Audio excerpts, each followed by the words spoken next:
in the whole year. But quick me share or do some more do it for Shaskadi for the Blue these no late 60s I'd say.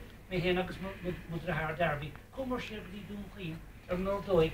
Agus the from the sheep o Mike Danny o Shea. On dining share gadi o father countra. And agus ta queen agus big job queen in Magoni. But it was not a British bar come up agus not for me on kid right in the left care I was doing queen agus in down deote. Then also there more on buildings no to hill in the back the Shannon to hill. I was the bonus that cruiser cabinet. I was door she don't come to a foot and out. Come into the camp, tell us that was somebody said broke your thing and I just couldn't believe that the people were actually speaking Irish. They thought it was a thing like algebra. In the schools. Like Latin was gone out. We didn't have Latin and Roman either. But they were actually everybody.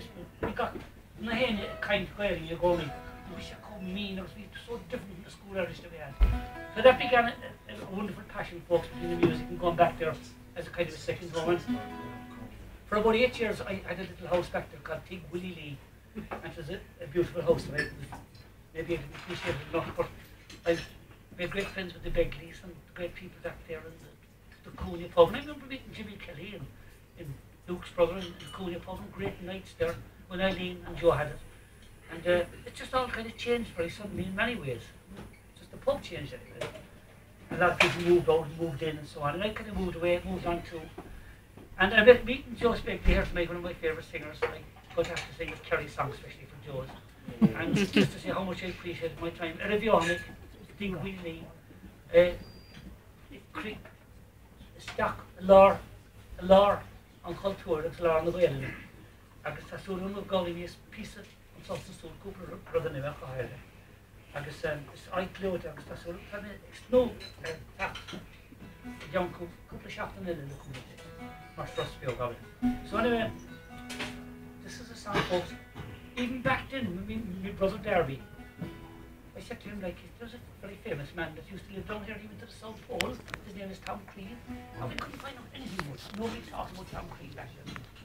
But now he's a kind of a folk hero because books are written, and I do a lot of gigs in the schools for the kids, national schools, you know, and I tell them the story. But so they're a step ahead of me. They've all written a book, like, so the song they love it because they can relate with some of the adventures.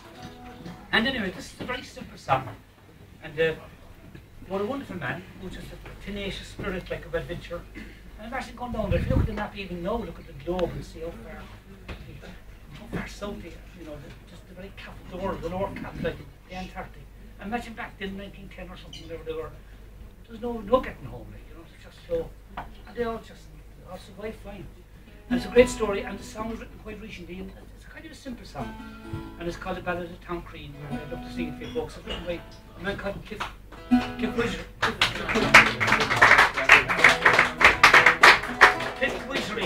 from London, who lives in Cork for many years, and a great fella. I mentioned this old band that I play with in America called Captain Mackey's Ghostskin String Band. And you know, we were on an Irish tour, the only tour we did, the four of us, about maybe 2 or 3 years ago.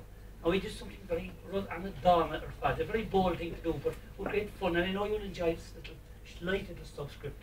And I told the band, Valerie's from Texas, she plays the fiddle, and Donna's from up in, what's his name, up around Michigan, somewhere in the north. And we have another Corkman called Martin de Cogan, who's about half my age, and a grand singer, living in the very K2. And we said, I said, lad, we'll have to do this now. And I set up this plan. The plan was, we stopped outside, Joe's going to kick out of this. We stopped outside Tom Crean's pub, the South Pole Inn, what is you call it? In Ownascall, which is about probably 8 or 9 miles east of Dingletown. And they were all inside having their chowder and their brown cocktails and curry brown bread and curry butter and curry everything, right? Curry tea, Dolly's tea, of course. And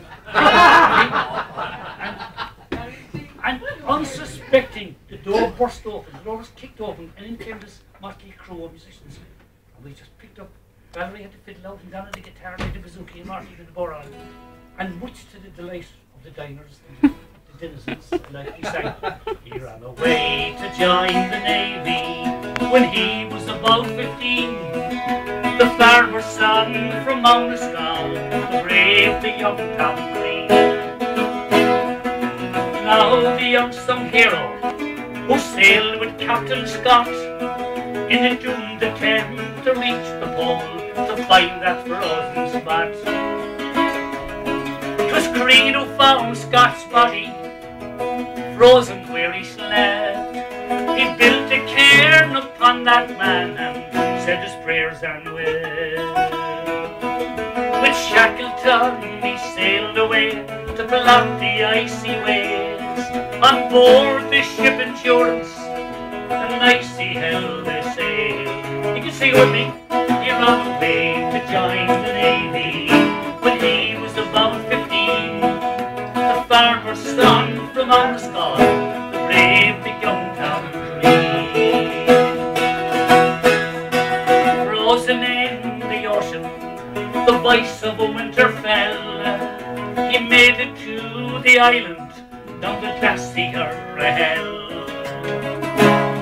to tell the story of the men stranded far from home. To the whalers of South Georgia he crossed the savage foam to reach the men who waited for many months, I'm told, sheltering in upturned boats upon a beach so cold. He ran away to join the Navy when he was about 15. The farmer's son from Armscott, the brave, the young Tom Crean.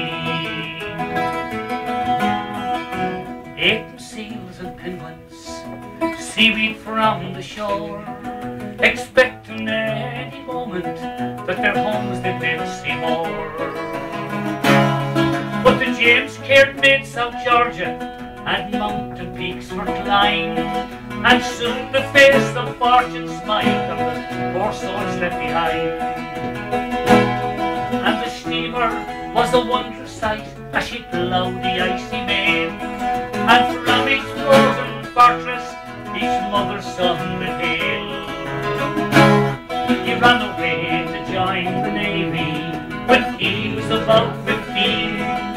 The farmer's son from Armscott, the brave, the young Tom Crean. But he came home and fell in love, a local girl he wed. The South Pole Inn he opened to pull black pints instead.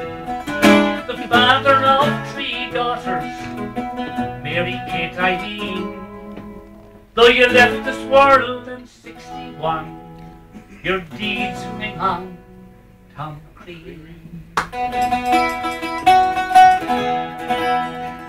Thanks very much, folks.